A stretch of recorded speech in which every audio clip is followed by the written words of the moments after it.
So this is me wrapping a gift. You know I wasn't going to just not do any kind of DIY. But I was wrapping a gift for the real estate agent for tomorrow, and I'm actually giving it to her, because it's a little thank you gift. It would be so much better if I was home, but I'm not.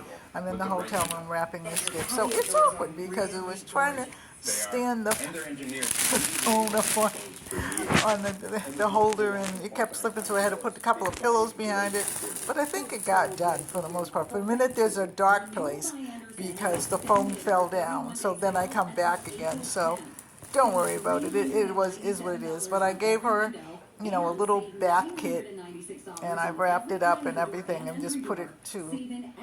It's still dark, but it will get light again. So. Just bear with me, okay? But you know what? The thing about it is, you have to do things even when it's not what you like. But I liked it because, like I said, she was so wonderful to me. Okay, we've been out for 2 weeks today, okay? And they simply work, my town simply work magic for us.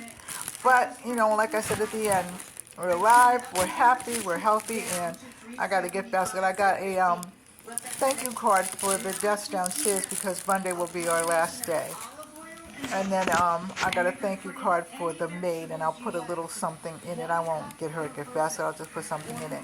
And I actually wish I could get a gift basket for the people downstairs. However, I don't know who's who, so, I did that. But anyway, that is what I did. And I'm going to go. I love you. Take care. On as in the part 2.